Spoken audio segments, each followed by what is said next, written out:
¿Qué es más cansado para ustedes tomar sus clases así de forma virtual que en el aula? Para mí sí. Mm. También. Buen punto. Ya sé. Y me di cuenta que nuestra generación ni pregunta nada. O sea, en todas las No, materias, Está como que, como muy sí, callados, más callados que otras generaciones. sí, yo digo que es porque es online y no hay confianza de pregunta. Sí, ustedes sí, en presencial no era así. no conocen las aulas, nunca han tenido clases de verdad con nosotros. Ah, con razón. No, Igual y no pueden comparar, ¿no? Sí, y si tenemos como dudas, es bien difícil de entender vía online. Entonces tenemos que arreglárnosla por nosotros mismos. Bueno, eso, sí, siento que nos tardamos mucho viendo el tema. Sí. pero eso es bueno, digamos, nosotros como profesores les platicamos lo poquito que sepamos de un tema, y hay muchos temas, y hay algunos que sí sabemos mejor y otros que ni idea, pero hay que leer para la clase. Entonces, pues no hay como que ustedes tomen el control en sus manos y activamente busquen. Eso es lo mejor de todo. Digamos, aquí podemos ver los conceptos básicos, pero ya ustedes, pues, cuando buscan por su parte, pues se van a dar cuenta que el tema es mucho más rico y hay más información. Pero sí, ustedes son como un experimento, ¿no? Porque si nunca han venido al aula, este, em, en términos, yo creo que lo de biología se puede explicar fácil, ¿no? Por este medio, digo, si tienen preguntas. Ahora, en ciencia hay muchas cosas que no se conocen con suficiente detalle, ¿no? Entonces, en libros como este de biología celular de la célula, el de texto, pues, que estamos usando, ese, digo, está escrito por profesionales que hacen parecer que todo ya se conoce muy bien, pero en realidad, pues, simplifica mucho para hacer el mundo entendible. Y entonces ya a veces cuando uno le rasca o se interesa un poquito más, pues ya se da cuenta que en realidad no se conoce tan a fondo como uno quisiera. Yo tenía un profesor que nos respondía al final, dice, ¿está claro que no está claro? Era muy, muy curioso, pero sí hay muchas cosas que no se conocen. Bueno, conmigo siéntanse con toda la confianza de preguntar todas las veces. Y si no me entienden a mí, pues a lo mejor un compañero puede explicar ya en su lenguaje o simplemente se expresa mejor que yo, ¿no? Recuerden que la mayoría de los profesores nunca hemos tomado clases de docente, o sea, no, nunca estudiamos para ser docentes, sino para hacer investigación. Entonces seguro que notarán muchas deficiencias en nosotros. Bueno, vamos a empezar a pasar la lista. Ávila López Dante, Presente, profesor. prendan su cámara, por favor. Gracias. Ahí estás. Muy amable.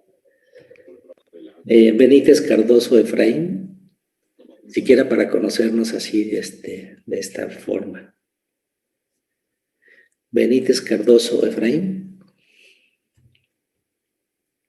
Campos Mendoza Manuel. Presente. Perfecto. Gracias. Muy bien.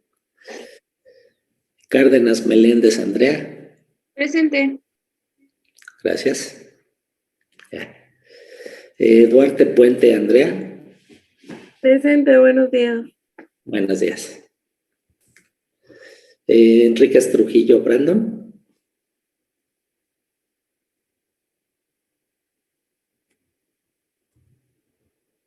Hernández de la... no, ella no viene. Hernández Torres, Miriam.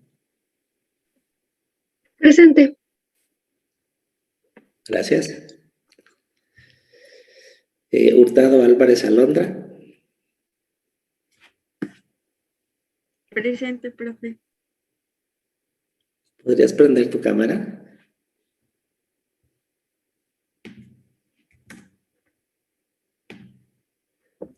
Y hablar un poquito para que se te enfoque la...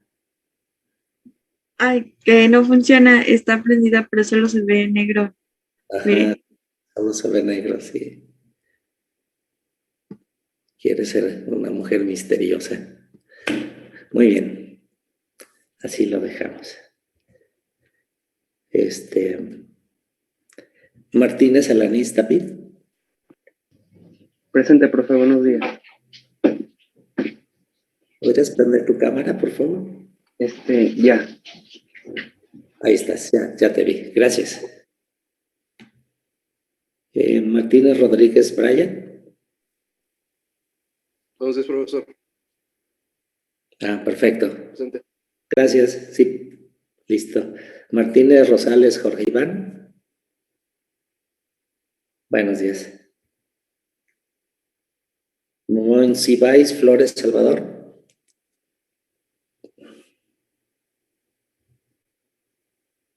Olmedo Rodríguez Anaí. Aquí, buen día. Sí, estás conectada. ¿Puedes prender tu cámara? Sí, sí. ¿Está prendida? Ya te veo. Gracias. Gracias. Padilla Ayala Héctor.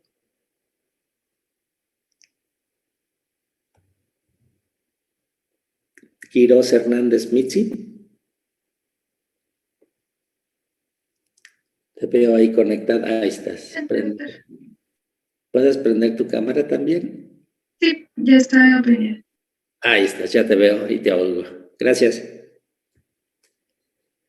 Rodríguez Gallegos Sergio. Presente, buen día. Buen día, gracias.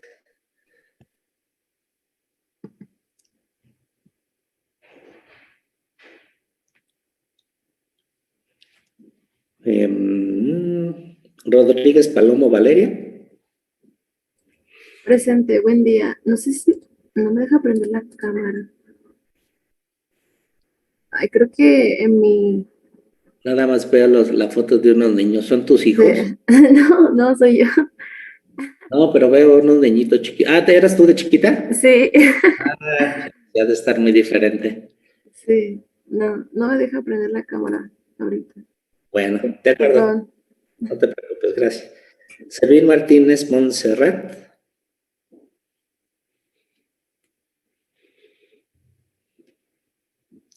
Uresti Vanegas Valeria. Presente. Gracias. Muy bien. Vargas Arroyo. Creo que ya. Buenos días. Ahí estás. Buenos días. Gracias. Y Zavala Rivera Areli. Presente, profe. Perfecto, gracias. Bueno. ¿Alguien que haya llegado tarde tiene dudas si le pasé lista o no? Si le puse asistencia o no. Yo llegué tarde, profe. Ajá. Benítez. Sí, Benítez. Cardoso, Efraín. ¿Puedes prender tu cámara? Es Cardoso, Sí. Efraín. Aquí soy. Perfecto, muchas gracias. Pues muy bien, pues vamos a platicar un poquito de la clase del día de hoy. Antes de ver el tema que les había prometido del retículo endoplásmico, déjenme termino con una partecita que se me había pasado compartirles y es sobre el uso de los detergentes. Son los mismos detergentes que usamos para lavar la ropa y los trastos y todo esto, ¿no? Pero en biología, pues son muy importantes y sobre todo, bueno, para preparar extractos celulares, para romper las membranas plasmáticas de las células y para solubilizar proteínas de membrana. Como hemos visto en clase, pues las proteínas de membrana están inmersas en un ambiente graso, ¿no? Están rodeadas por lípidos, y esos lípidos para disolverlos es que usamos estos detergentes. Entonces los detergentes son, al igual que los fosfolípidos y otros lípidos membranales, son moléculas anfifílicas. Esto quiere decir que, que tienen una parte hidrofóbica, marcada aquí por el cuadro amarillo, claro, y una parte polar, cargadas, ilustrado por la parte naranjita, ¿no? Entonces hay estos dos grandes grupos, no iónicos y detergentes iónicos. Entonces los no iónicos no tienen carga neta, si no son cargas parciales, pero ahí tienen los OHs y el oxígeno, ya saben que es muy electronegativo. Entonces estos no iónicos, como el beta-octilglucósido que se ilustra a la derecha, o el tritón X100 en medio, son detergentes que nos van a disolver la membrana, pero no van a ser como muy fuertes. En cambio, el que está más a la izquierda es el famoso SDS, es un detergente iónico, y ese es más fuerte, es más agresivo. Y esto es importante, sobre todo para cuando pensamos en las proteínas. Ustedes saben que los geles cuando hablamos de proteínas, entonces cuando disolvemos un conjunto de células con un detergente como el SDS, que es muy fuerte, es un detergente desnaturalizante, es un detergente que va a insertarse en las proteínas y va a romper toda la estructura terciaria que pueda tener esa proteína. La estructura cuaternaria, que es la asociación de diferentes unidades, también se rompe por el SDS. En cambio, los otros dos son detergentes más suaves que permiten mantener la estructura tridimensional de las proteínas. El Tritón X100 es un detergente muy popular entre nosotros o en nuestro laboratorio, porque preparan para hacer un extracto celular, utilizamos si hacemos un extracto celular con este detergente, tiene otros componentes, la solución tiene una concentración salina, tiene un amortiguador de pH que permite que se ajustar esto, y tiene este detergente para romper las membranas.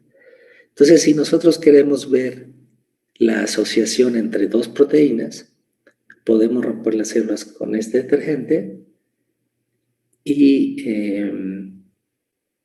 considerar que lo más probable es que nuestras proteínas de interés hayan conservado la estructura tridimensional y los amigos asociados, ¿no? Entonces, muchas proteínas en la célula funcionan como complejos proteicos. No están solitas, sino que son parte de un complejo que tiene varias proteínas. Y un experimento que hacemos los biólogos es purificar una de estas proteínas. Si tenemos algún reactivo que se pegue específicamente a esa proteína, como un anticuerpo, podemos usar el anticuerpo para purificar la proteína, y al llevarnos esa proteína nos vamos a traer también a todos sus amigos que están asociados. Entonces, lo purificamos y ya por otros métodos podemos buscar a sus amigos. ¿Están ahí presentes o no están, no? Otras proteínas asociadas.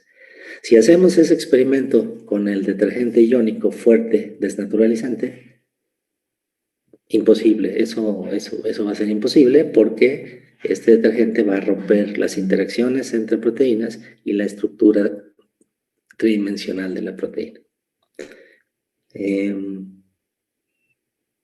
Bueno, entonces, pero este SDS, digo, es bien maldito, pero es el que más utilizamos realmente en las células, en el laboratorio, porque cuando separamos las proteínas en un gel de poliacrilamida,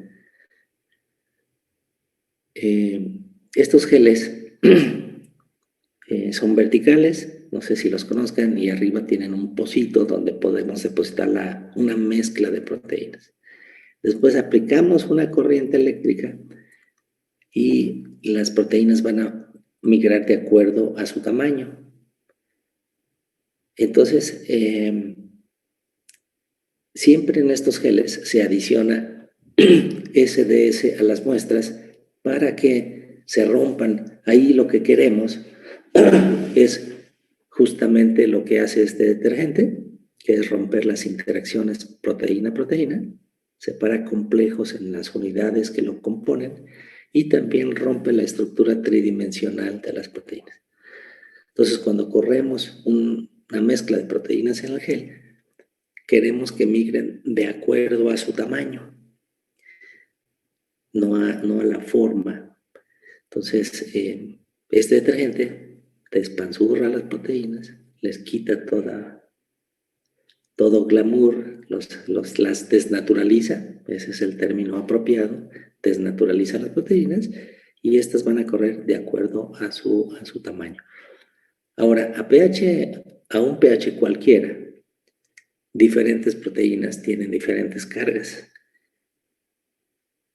Como aquí estamos impulsando el movimiento de las proteínas en un campo eléctrico, queremos que todas las proteínas estén cargadas negativamente.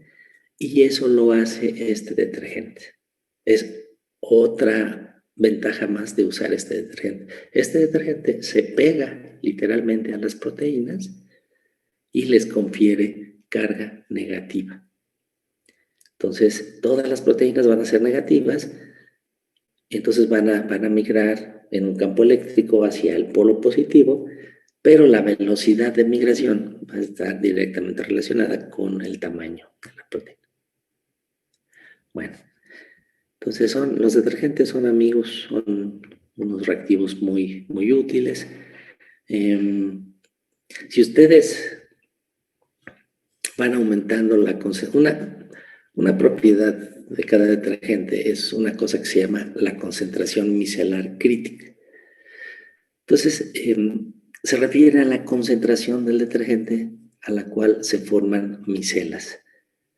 ¿Se acuerdan de las micelas? Estas son las micelas. O sea, si ustedes tienen estas moléculas hidrofílicas o afipáticas, más bien afipáticas, de lípidos en agua, entonces la parte hidrofóbica se va a tender a asociar entre sí y la parte hidrofílica va a quedar expuesta al agua. Entonces aquí son dos representaciones de lo mismo. Y cuando hay una concentración de detergente baja, pues cada molécula anda por su parte y no se forman micelas. Entonces, durante toda esta concentración no se forman micelas. La concentración de los monómeros va subiendo hasta un punto en donde, que es lo que llamamos la CMC, la concentración micelar crítica, en donde las diferentes moléculas de lípido se pueden encontrar y asociarse entre sí para formar estas estructuras, ¿no? Que las hace muy estable. Y luego, a partir de esa concentración, si ustedes siguen aumentándola, van a ver que pues van a aumentar el número de micelas, mientras que la concentración del monómero pues ya se queda constante, porque todas las moléculas ya no permanecen independientes, sino que se asocian entre sí para formar micelas, y el número de micelas pues va creciendo. Entonces eso es algo importante, ¿no? Aquí está la otra versión de las micelas, en donde las partes hidrofóbicas se asocian entre sí. Imagínense como un masacote tridimensional, y la parte hidrofílica, pues de la que queda en contacto con el agua, y son estructuras muy, muy estables. Bueno, los detergentes los usamos justamente para extraer proteínas de la membrana, para solubilizar las proteínas, ¿sí? Entonces, ya hemos visto repetidamente que las proteínas, aquí representadas por este dibujito verde, ¿no?, tienen este segmento transmembranal, que es un verde más oscuro, que dijimos, para cruzar la membrana se requieren al menos 20 aminoácidos totales. Y de acuerdo a las curvas de hidropatía, pues tiene que haber un enriquecimiento de aminoácidos hidrofóbicos para que esta asociación sea estable, ¿no? Esta parte de la proteína va a quedar rodeada por las regiones hidrofóbicas de los lípidos, de tal manera que cuando nosotros metemos detergentes, ya dijimos que un detergente va a estar en equilibrio entre la forma monomérica y la forma de las micelas, ¿no? Al final, lo que ocurre es que las moléculas de detergentes reemplazan a las moléculas de lípidos. Vean aquí. En abajo tenemos la proteína soluble en agua, pero con estas moléculas de detergente asociadas. Todavía aquí se ve una molécula de lípido con la cabecita rojita, pero la mayoría de las moléculas de lípido que rodeaban este segmento han sido reemplazadas por moléculas de detergente, que curiosamente pues tienen, como les decía, son anfifílicas también, tienen la parte hidrofóbica que está en contacto con el segmento transmembranal, y la parte hidrofílica que va a estar en contacto con el agua. Y se forman estas cosas raras, ¿no?, de micelas que tienen el detergente y los lípidos. Entonces ahora sí ya sacamos a la proteína de la membrana. Bueno, entonces, ¿para qué queremos sacarlas? Pues bueno, este es un ejemplo y es una posibilidad. Ustedes conocen la bomba de sodio-potasio, es un transportador transmembranal que se encarga de sacar el potasio del interior al exterior, y de meter de sacar el sodio y meter el potasio. Entonces, normalmente hay mucho sodio afuera, se mete un poquito, y ese sodio hay que sacarlo. Y hay otros mecanismos que meten sodio. Y el potasio, hay mucho adentro, pero se escapa porque él tiene canales abiertos en la membrana, se escapa un poquito. La bomba de sodio y potasio, o también se le conoce como la ATPasa de sodio y potasio, corrige estos movimientos, expulsa el sodio del interior al exterior y mete el potasio. Y para trabajar gasta ATP. Por eso se le dice que es la ATPasa de sodio y potasio. Y gasta un porcentaje de energía altísimo del que tenemos en la célula.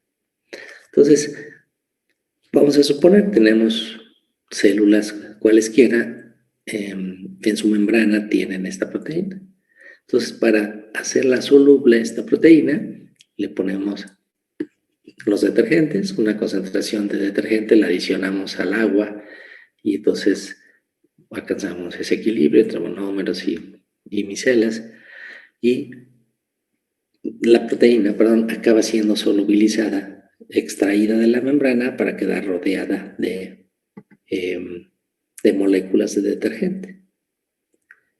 Entonces, al final tenemos esa proteína purificada, ¿no? Tenemos que separar esta proteína en la membrana de todas las otras proteínas de membrana. Entonces, la única forma es solubilizándola con detergentes.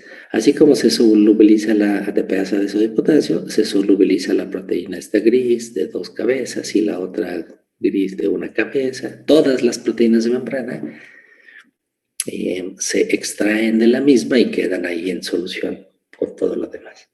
Entonces tenemos que aplicar métodos de purificación bioquímicos que nos permitan separar la proteína que a nosotros nos interesa de todas las demás. Una vez que la tenemos pura, vamos a brincarnos un montón de pasos y es la parte más difícil y más interesante. Entonces ahora tenemos a la proteína pura y una pregunta natural es medirle la función, ¿no? ¿Es funcional o no? Entonces se le dice aquí hay que quitarle el detergente lo más que se pueda. Y luego, si se acuerdan, antes vimos estos modelos artificiales de membrana que se llaman liposomas. Entonces dijimos que un liposoma pues es un modelo de membrana en donde se forma una esfera. Es una bicapa lipídica, pero que forma una esfera. Es lo que está siendo representado aquí. Y para poder ver si una proteína de membrana funciona o no, tenemos que ponerla en el ambiente apropiado, que es justamente meterlo a una membrana. Si lo metemos a una membrana biológica, al de una célula real, pues eso no va a ser muy informativo. ¿Por qué? Porque ahí pues, va a haber miles de proteínas, ¿no? Muchas de las que queremos examinar. Entonces, para que el experimento sea limpio, sea informativo, los resultados sean claros, pues tenemos que reconstituirle la membrana a esta proteína. Y así también los canales iónicos también se solubilizan de esta manera, ya sea los endógenos o recombinantes producidos en bacterias, y luego se adicionan a las bicapas negras. Si se acuerdan, era el segundo modelo de bicapa lipídica artificial. ¿Hasta aquí alguna pregunta? Y hay como, o sea, porque hay miles de proteínas, ¿no? Hay miles de Por ejemplo, si se quiere una específica, o sea, ¿cómo se busca algo Sí, para separarla de la membrana sin destruirla, pero de forma, o sea, una proteína específica? o sea, más bien, ¿cómo separamos la proteína que nos interesa de todas las demás? ¿Esa es tu pregunta? Ah, exactamente, porque pues, o sea, siempre se usa como esto, detergentes y... Sí, digamos que los detergentes se usan para romper las membranas, ¿no? Entonces, si nos interesa una proteína de membrana, como es este caso, pues hay que extraer la proteína. Hay que reemplazar las moléculas de lípido por detergente y sacarla de ese entorno. Pero vamos a suponer que nos interese una proteína hidrofílica que es soluble en el citoplasma. Bueno, igual tenemos que utilizar detergentes para el paso de romper las membranas. Nos interesa una proteína que está en el citosol, pero pues el citosol está dentro de esta bolsita de grasa, entonces hay que romper esa grasita. Al final, de todos modos, acabamos usando detergentes, ¿no?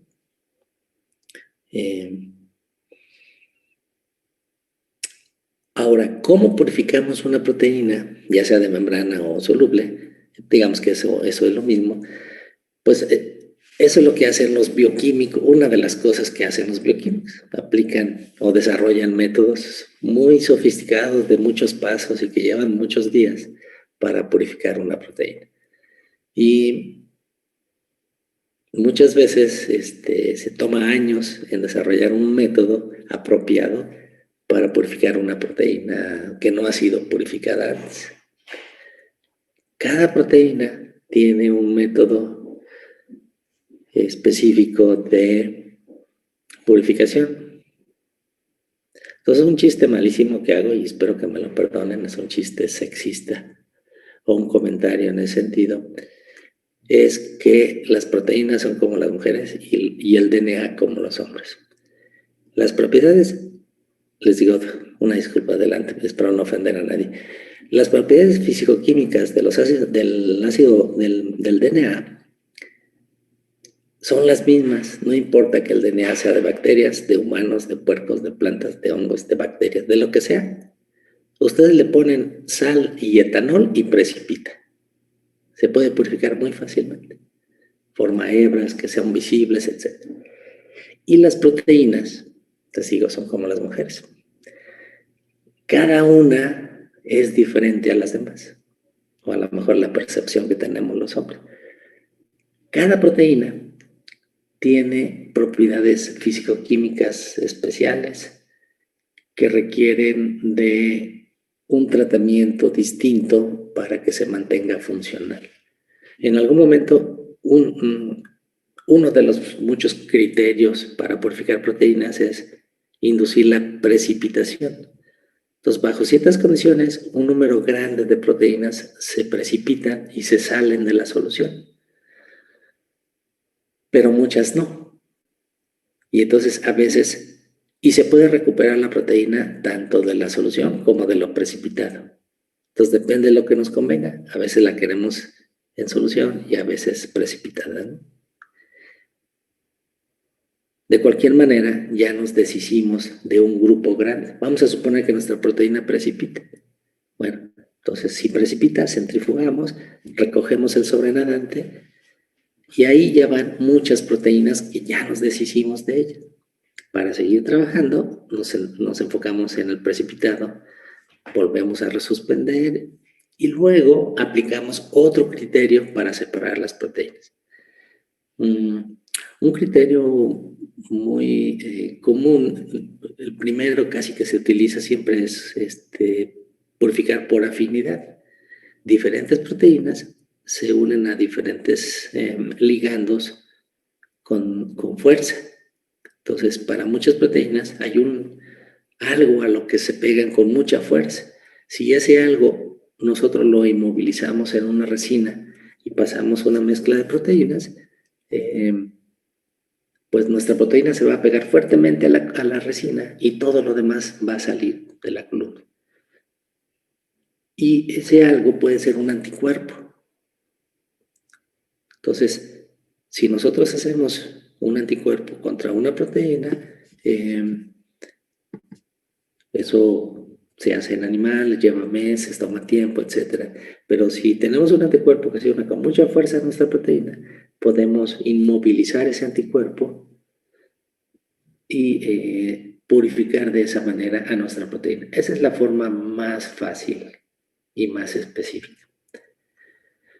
Ahora, casi siempre hagamos lo que hagamos, tenemos que aplicar diferentes criterios para poder purificar una proteína.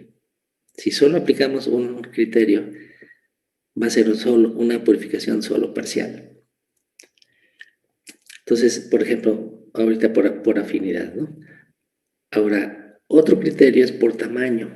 Entonces, hay columnas que separan las proteínas por tamaño. Se llaman columnas de exclusión molecular. Es una resina que tiene porosa,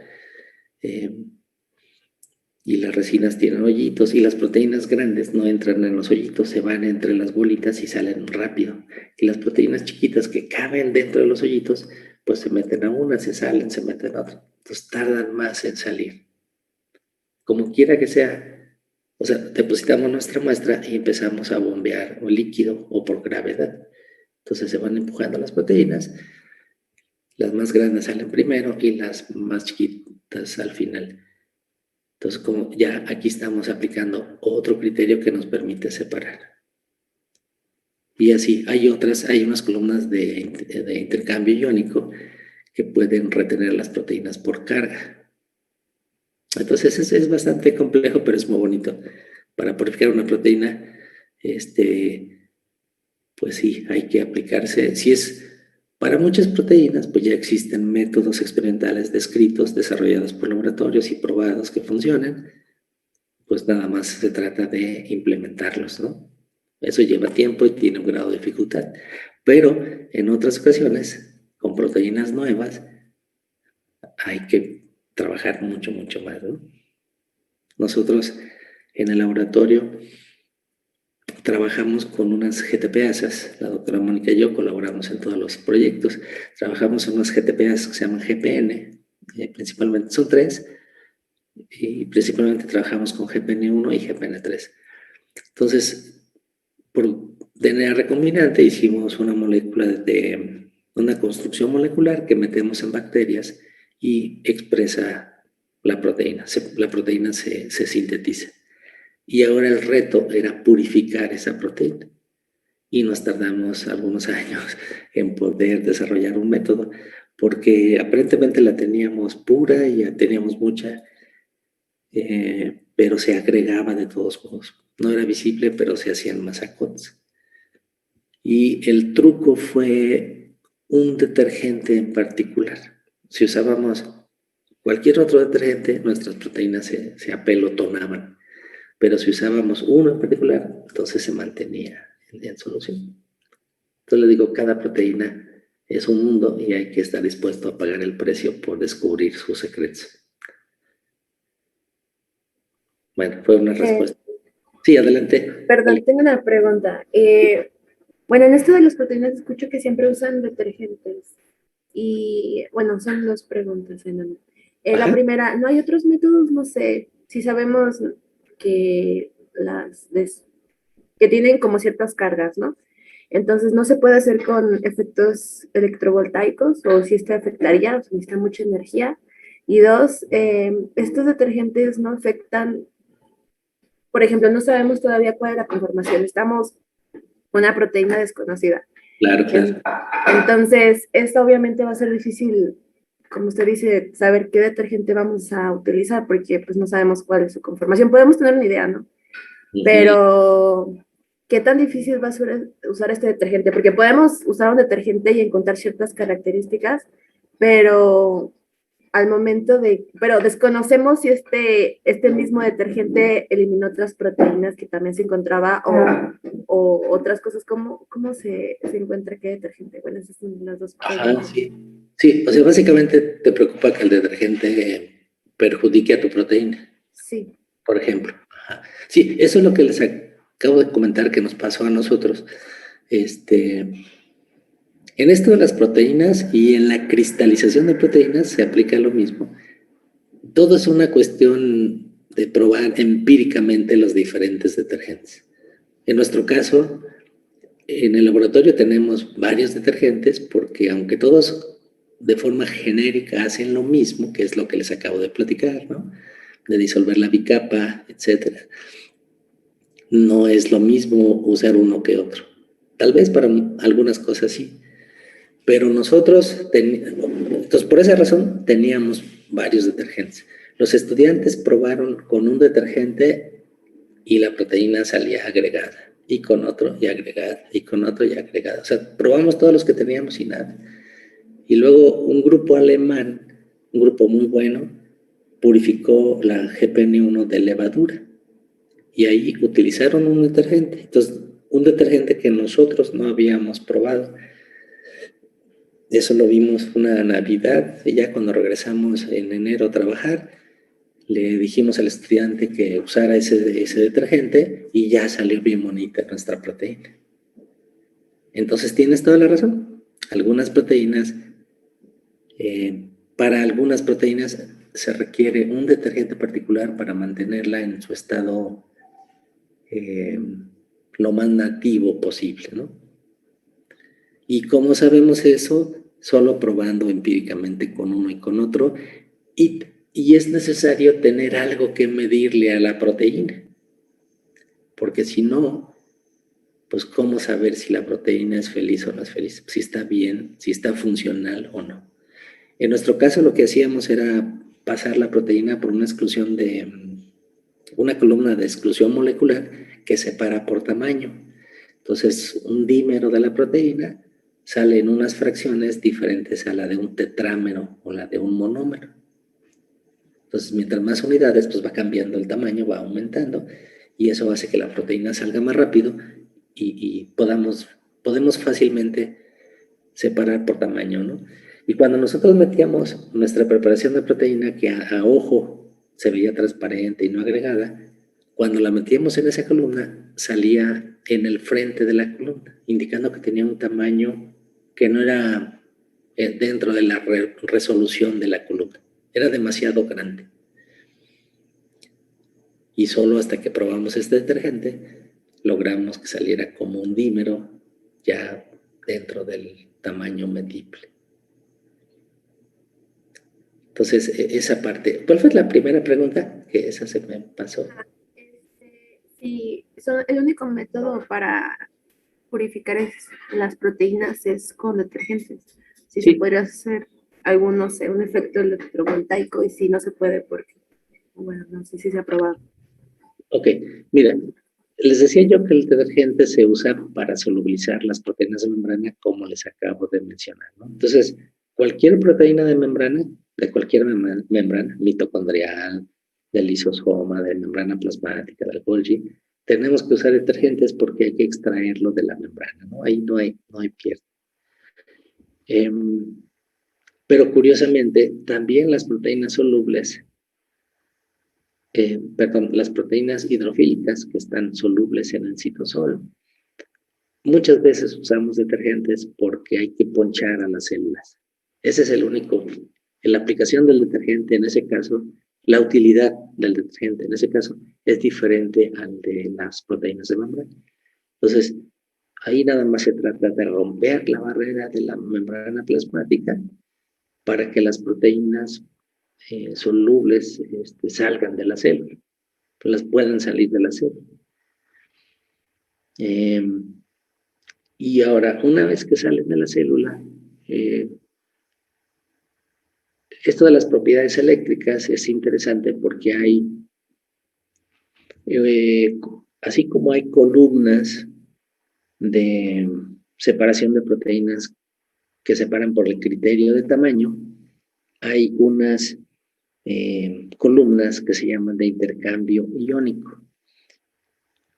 Nosotros tenemos un equipo de un FPLC que compartimos los profesores de biofísica, ¿no? San Pedro, Vanessa, nosotros, el doctor Alfredo si quisiera, pero él casi no lo usa. Y ahí es un FPLC, es un aparato que bombea soluciones y le podemos cambiar la columna que queramos. Le podemos poner la de intercambio, la de exclusión molecular que separa por tamaño, o bien le podemos meter una de intercambio iónico. Y estas columnas funcionan como dices. Puede ser que la columna tenga una carga positiva o negativa. Y entonces cuando pasamos unas proteínas, un conjunto de proteínas que difieren en su carga neta de superficie, se van a pegar unas sí, unas no, unas con más fuerza y unas con menos fuerza. Entonces tienes toda la razón, ese es un criterio. Y ahora se pegan. Ustedes saben que cargas opuestas se atraen. Entonces, si cargamos la columna a lo mejor negativamente, se van a pegar las proteínas que tienen carga positiva a ese pH. Y viceversa. Si no nos funciona con una, podemos probar la otra. Y luego, ¿cómo las despegamos? Pues fácil, porque hacemos un gradiente de cloruro de sodio y en el buffer en el que estamos impulsando a través de la columna para mover las proteínas, vamos aumentando poco a poco la concentración de cloruro de sodio. Entonces, el cloruro de sodio se disocia en sodio con carga positiva y cloruro negativo. Entonces, va a llegar a una concentración en donde va a romper la interacción electrostática entre la proteína y la columna, y la proteína se despega y vamos a recuperarla en una fracción. Está padre, ¿no? Sí, sí está muy padre. Más que nada porque pues empieza a relacionar desde cálculo, física y esta materia. Entonces, lo del gradiente, justo lo que estaba mencionando. Por eso mi pregunta, más que nada, porque en cálculo estamos aprendiendo cómo pues calcular este gradiente. Justamente ahorita en bioquímica estamos viendo este gradiente electrónico, entonces, bueno, por eso quería ver si ese método era pues, factible, ¿no? Bueno, pues ahí vamos, poco a poco.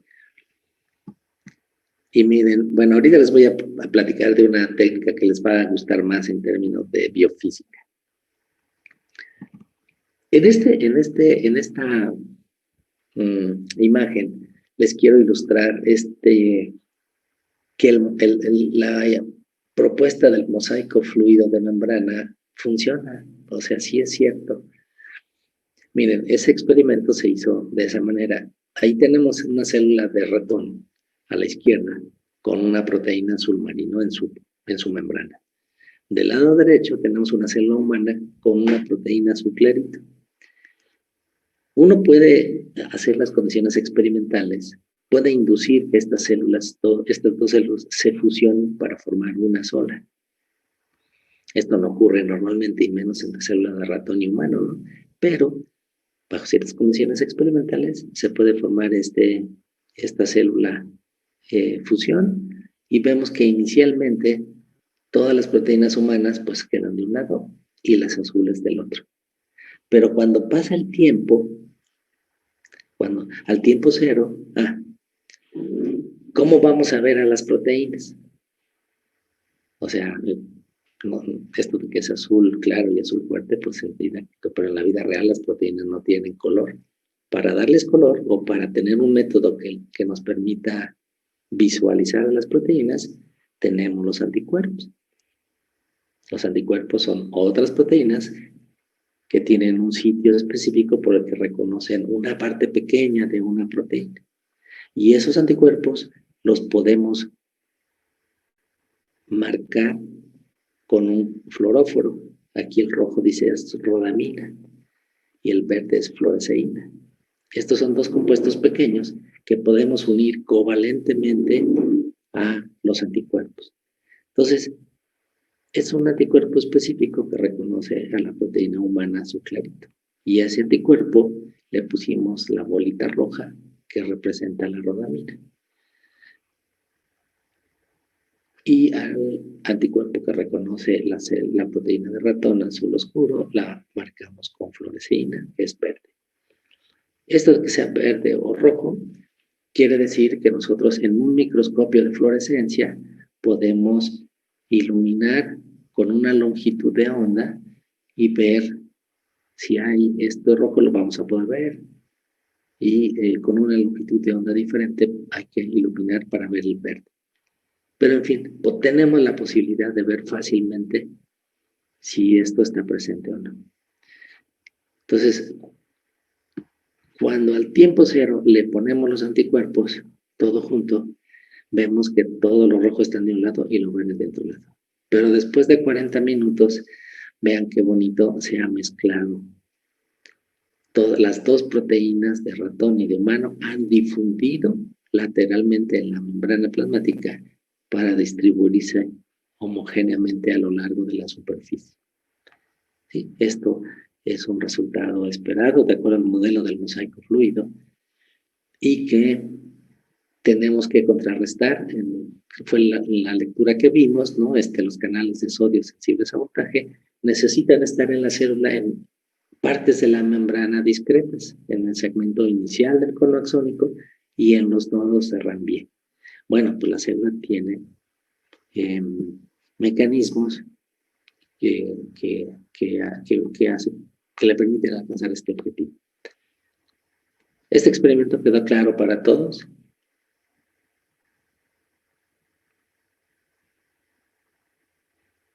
Con toda confianza, cualquier cosa.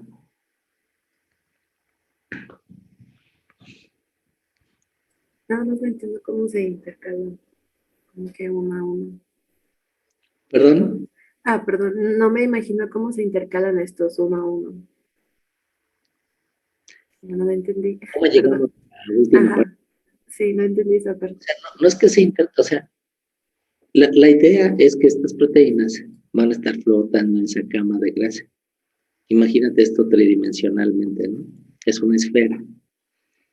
Y entonces lo que este experimento prueba es que estas proteínas pueden difundir.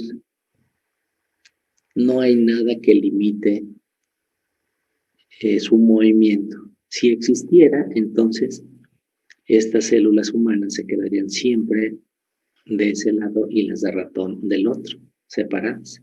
Pero lo que observamos es que con el tiempo, 40 minutos después, ya todas las proteínas se mezclaron unas con otras. O sea, esto nos está ilustrando que las proteínas pueden difundir lateralmente, pueden moverse lateralmente en esa cama de grasa que es la membrana plasmática. No hay nada que los impulse más que la difusión simple.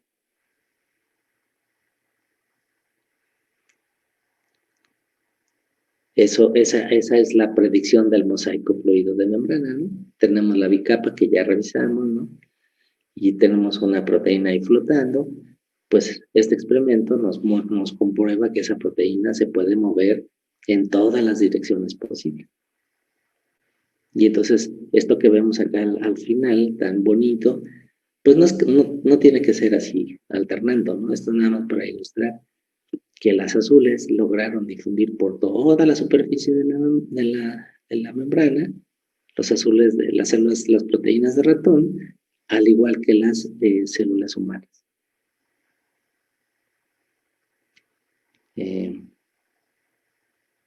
Bueno, es un experimento bonito que ilustra que, digamos, es el experimento para probar que el modelo del mosaico fluido de membrana, pues es verdadero, ¿no?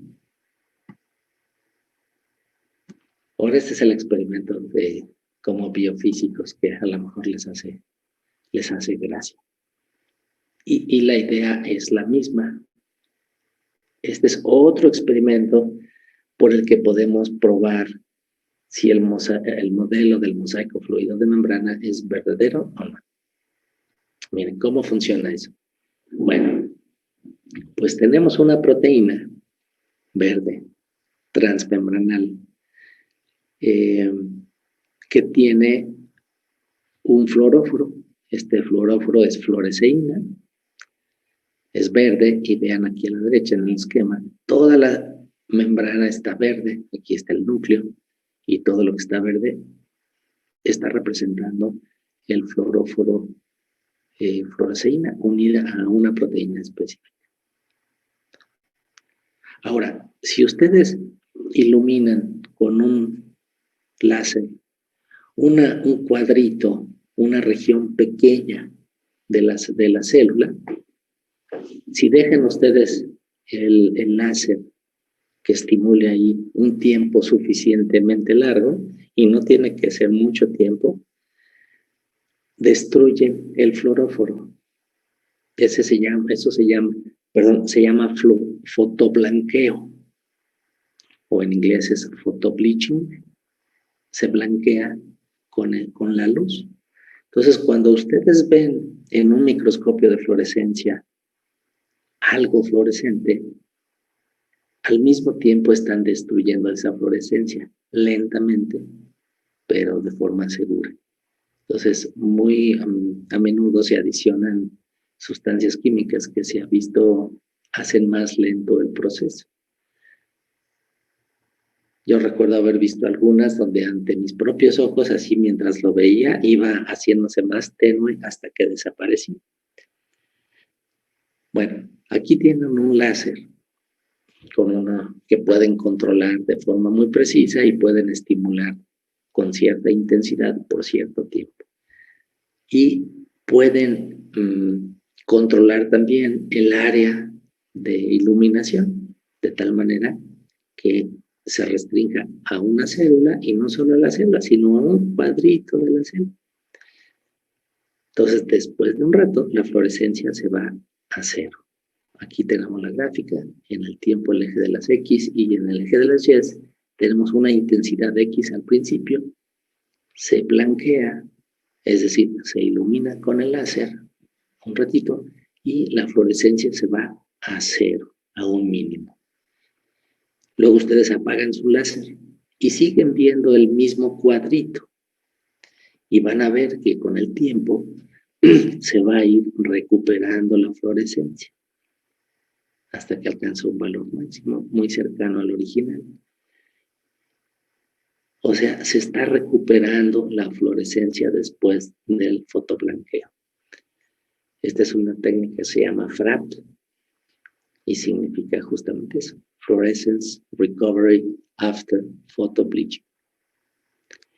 Y la única explicación para este resultado es, como se ilustra acá abajo, después de recovery, es que las moléculas que fueron fotoblanqueadas, ni Dios Padre las hace que florezcan otra vez. El fotoblanqueo es irreversible. Entonces, la única forma de recuperar fluorescencia en ese cuadrito es que las proteínas que ocupaban esa área difundan fuera y sean reemplazadas por proteínas que todavía son fluorescentes, no estaban en el área de iluminación y que difunden para entrar a esta superficie. De tal manera que el cuadrito que antes era blanco, ya no había fluorescencia, empieza a recuperar. Entonces, este experimento, esta técnica de FRAP, ahorita les voy a platicar de una que es muy parecida, otra técnica que no sirve para lo mismo, pero esta técnica de FRAP, de recuperación de la fluorescencia después del fotoblanqueo, es una técnica biofísica que supongo que son felices como biofísicos, ¿no? De ver este tipo de ejemplos. Es un ejemplo muy bonito, muy claro, con experimentos de biología celular, ¿no? Lo que estamos viendo es justamente la difusión de las proteínas en la membrana. Es lo mismo que el experimento anterior de la fusión en las dos células de ratón humano. Aquí lo que estamos viendo es justamente el movimiento o la difusión de proteínas en la membrana plasmática, de acuerdo es algo que he dicho, de acuerdo al modelo del mosaico fluido. ¿Alguna pregunta? Y yo tengo una. Cuando se le dice que es con un láser, ¿no? Para blanquearlas. Sí, sí, sí. Ajá.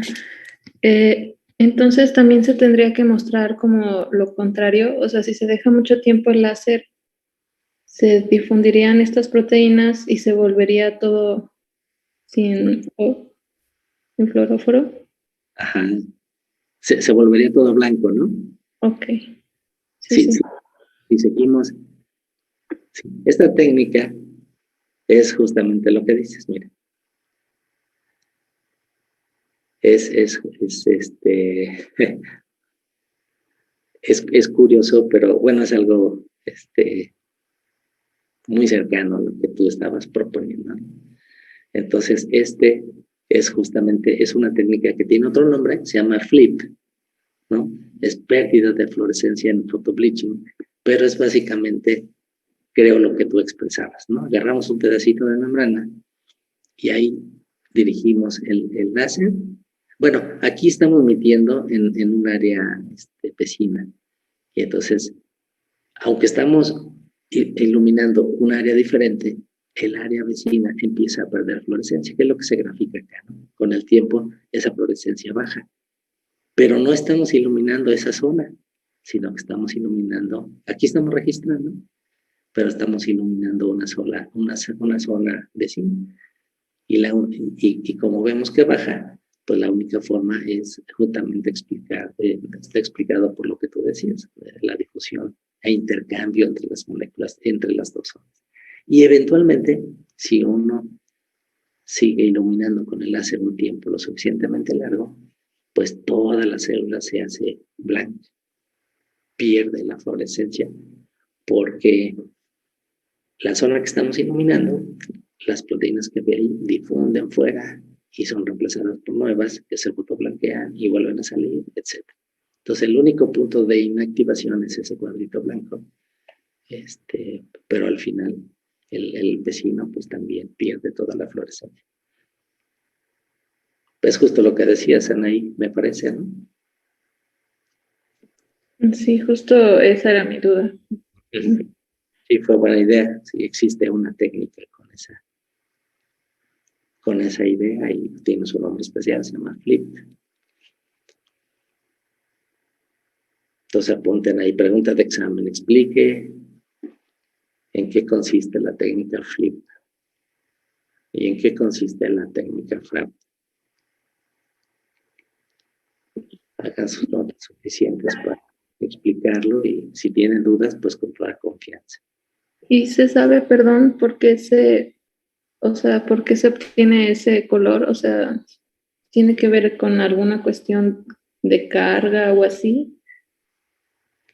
O sea, la primera parte que el láser fotoblanquee, pues no hay misterio, se destruye el fluoróforo, ¿no?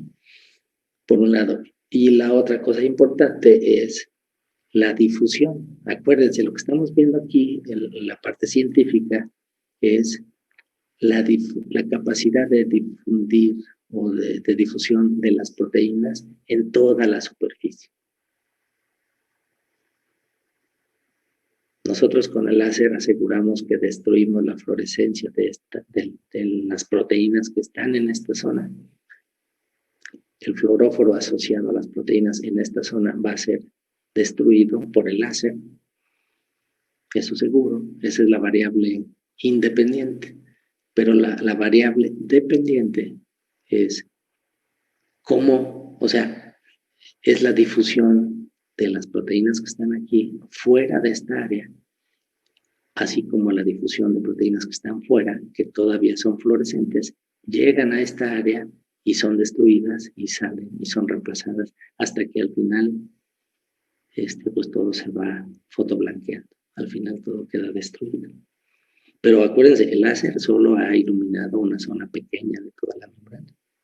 Entonces, la única explicación para que se haya perdido la fluorescencia en toda la superficie es esa capacidad de las proteínas de difundir libremente en la capa de grasa de la membrana plasmática.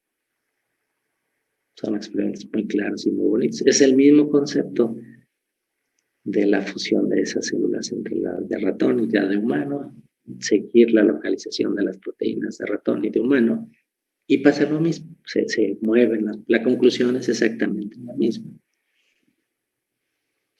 de que las proteínas tienen esa capacidad de moverse, ¿no? Son movimientos brownianos, difusión lateral, nada que la célula quiera hacer, ni que la célula pueda controlar, ¿no? Entonces está padre. Pero sabemos que hay muchas células que para funcionar requieren ir en contra de este principio. Requieren que las proteínas se localicen específicamente en una zona de su membrana.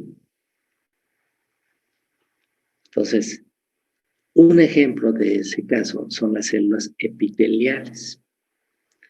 Un epitelio es una estructura de una monocapa, de una célula, una sola célula,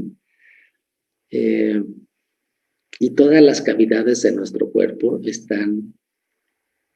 las paredes de esas cavidades tienen epitelios.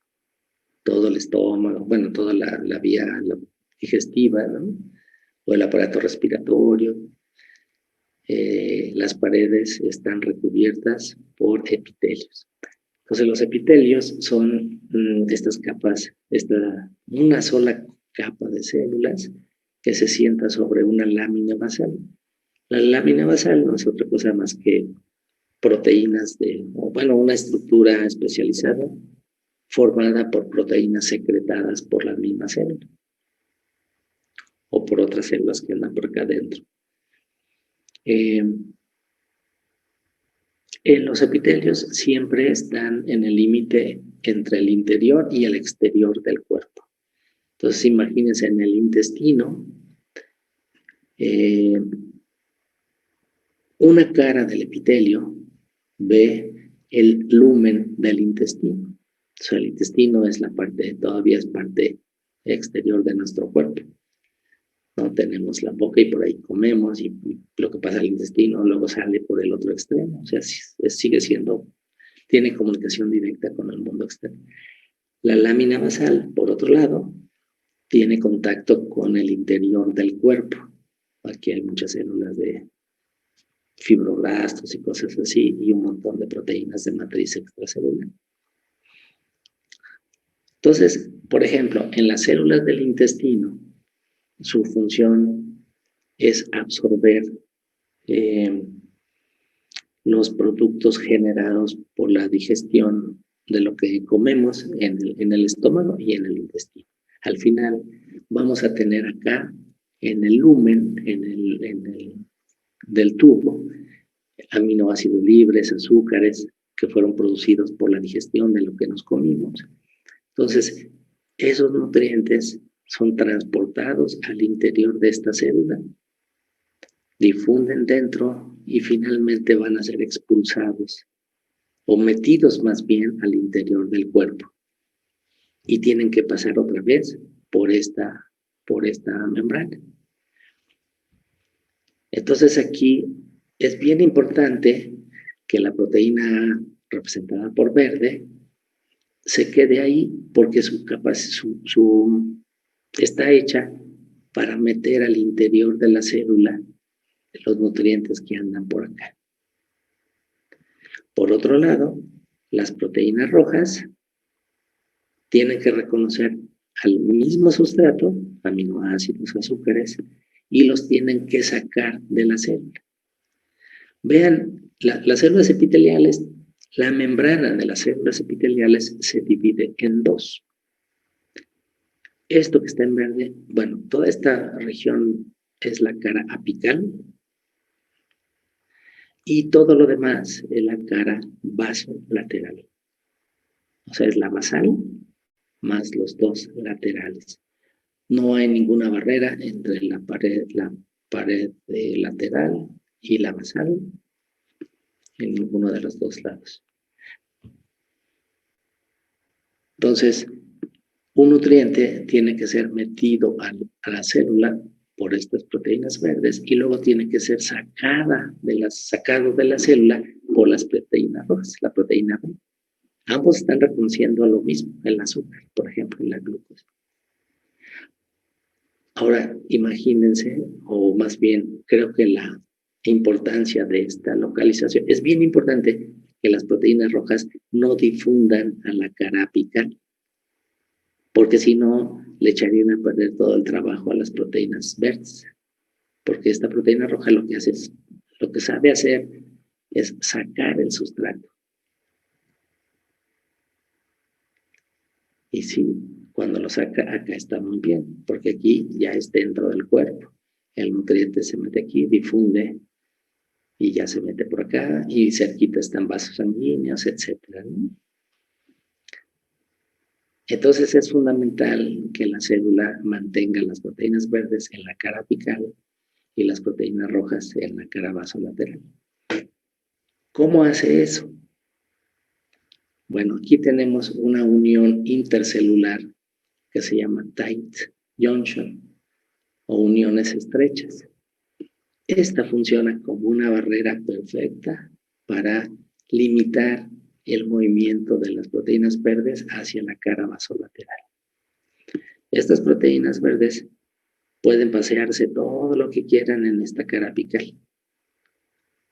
Esta que está a la izquierda se puede ir al medio o a la extrema derecha, pero cuando choque con la tight junction, tiene que regresarse.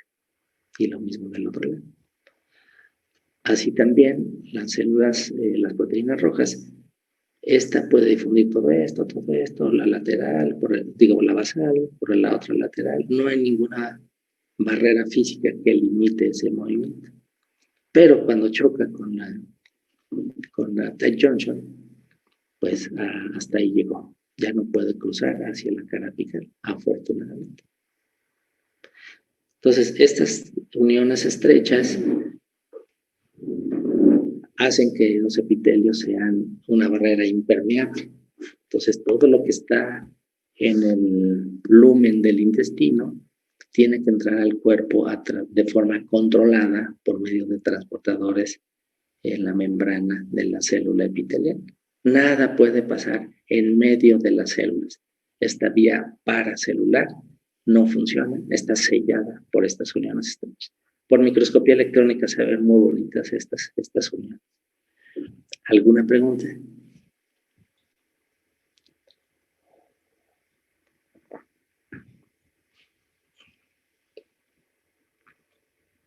Y obviamente estas uniones estrechas y los epitelios funcionan como barreras para que lo que tenemos dentro del cuerpo se nos salga por las paredes del intestino, del estómago. Entonces todas las vías aéreas también tienen recubrimiento de epitelios con más o menos la misma organización. Entonces, qué padre también el targeting del que hemos hablado. ¿Cómo le hace la célula para sintetizar proteínas? Más bien, para enviar a las proteínas a su destino apropiado. Entonces, esta proteína verde tiene que ser enviada aquí desde que se sintetiza en el retículo endoplásmico. Tiene que haber alguna señal dentro de la proteína que haga que vaya a donde debe y no al lugar equivocado. ¿Todo bien? ¿No hay preguntas?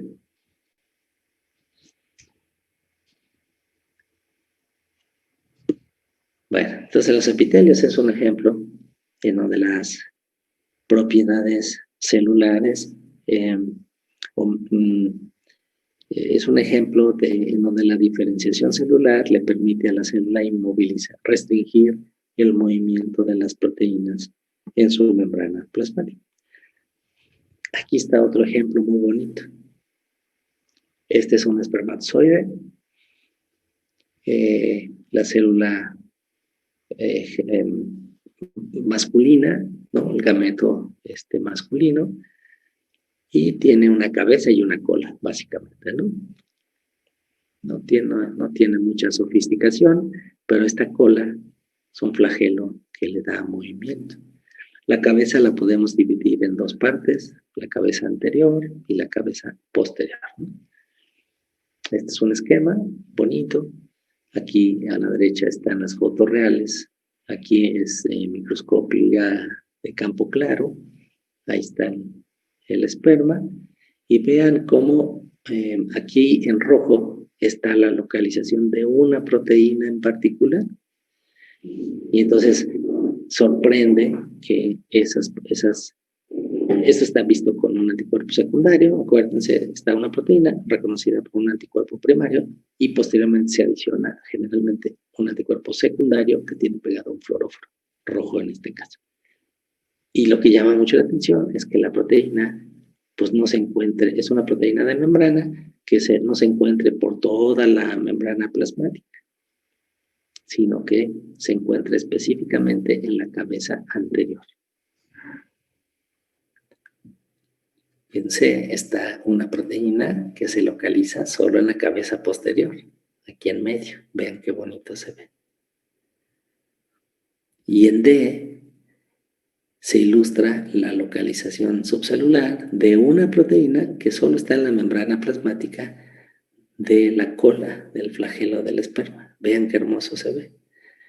Entonces, todo lo que es la cola del esperma está pintado de rojo. Quiere decir que ahí se localiza la proteína y no en la cabeza del esperma. Y lo mismo con las proteínas que se localizan en la parte anterior y posterior de la cabeza. Estas proteínas no pueden difundir a lo largo de todo el flagelo. ¿A poco no es hermosa la biología?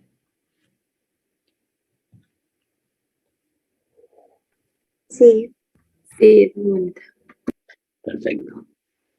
Qué bueno que son objetivos, aunque les guste la física y las matemáticas. Todo es bonito y si ustedes pueden apreciar la belleza de todas las disciplinas, pues mejor para ustedes, ¿no?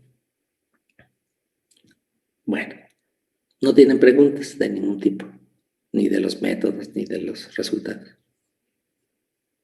Con toda confianza, podemos repetir algunas cosas. Esta es una foto de los eritrocitos humanos, de la preparación utilizada para establecer que la membrana plasmática es una bicapa lipídica, y no que tenga 2 o 3. Entonces acuérdense, esta es la preparación que se usó en esa lectura de Cytopop que les di.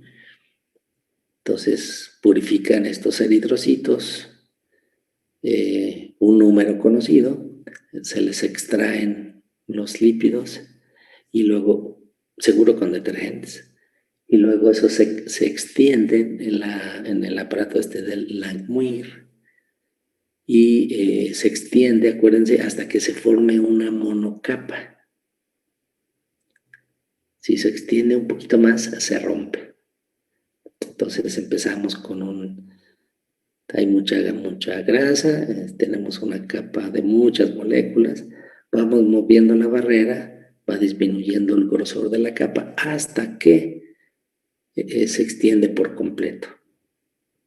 Y ahí medimos qué superficies, le damos otra extensión y se rompe. Entonces decimos, bueno, los lípidos extraídos de 8 millones de eritrocitos me sirvieron para cubrir una superficie de tanto. Ahora, conociendo el tamaño del eritrocito y aplicando una fórmula fácil, yo calculo que la superficie de una célula es tanto. Si yo usé 8 millones, entonces tengo esta superficie. Cuando veo la superficie que cubrí con los lípidos extraídos de 8 millones y lo divido entre 8 millones, resulta que me alcanza para darle 2 vueltas, para cubrirlos 2 veces. Y ahí se concluyó que era una bicapa. Vean cómo son como donitas. ¿Por qué creen que tenga apachurrado la parte central? Aquí estas de acá se ve más bonito aquí. ¿Por qué estará como chupado hacia adentro? ¿Alguna idea? ¿Es el grupo hemo? Bueno, estas son las células. El grupo hemo pues es una molécula. No tenemos tal capacidad. Todas las células son estas donitas. Pero una célula así, cualquier célula sanguínea, pues generalmente se ve como una bolita turgente. Pero esta está como chupada, como en medio, ¿no? Como que tiene esa depresión. ¿Otra adivinanza a qué se pueda deber eso?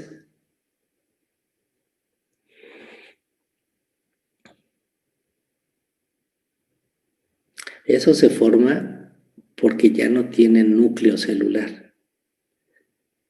Entonces, en muchas células el núcleo ocupa un volumen importante de la célula.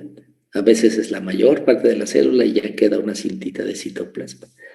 Entonces, como parte del proceso de diferenciación, los eritrocitos pierden su núcleo. Y quedan ahí. Entonces quedan de esa forma. Quedan nada más, son unos sacos de hemoglobina. Son unos saquitos rellenos de esta proteína con el grupo hemo que les permiten cumplir la importante función del intercambio gaseoso. Y sus días están contados. O sea, ya no tienen núcleo, ya no tienen transcripción, ya no van a poder hacer nuevas proteínas. Se hicieron en algún momento y tienen su kit.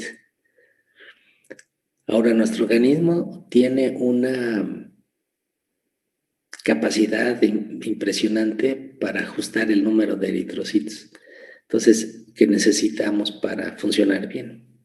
Si ustedes suben una montaña, allá arriba hay menos oxígeno.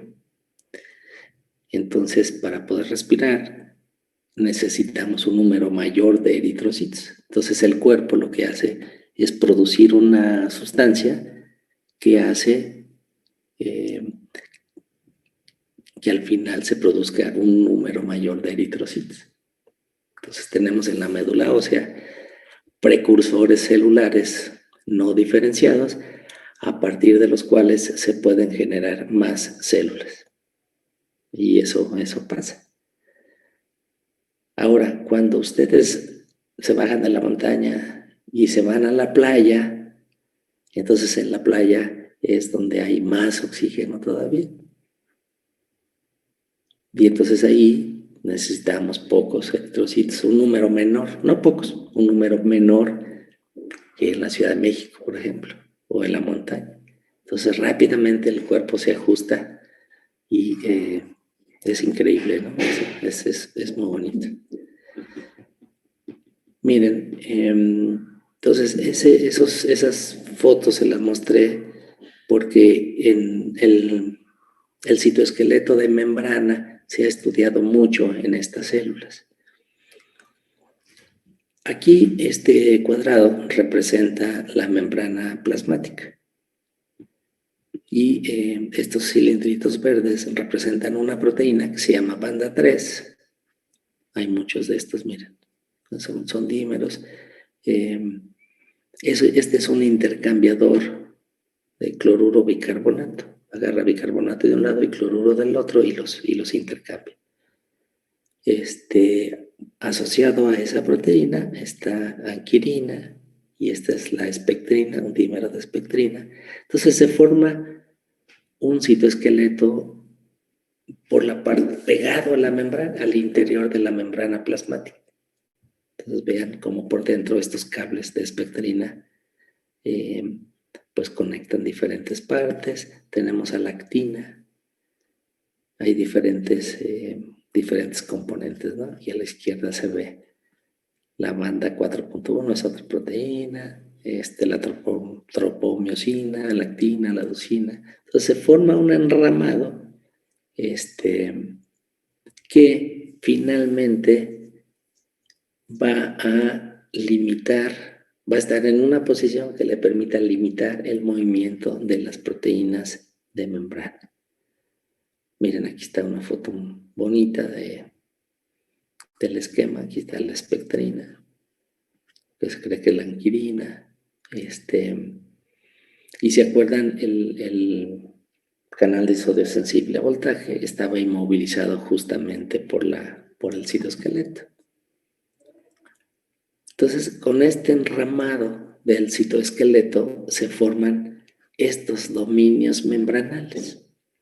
Entonces, si ha visto, vean qué bonito se ve acá a la derecha.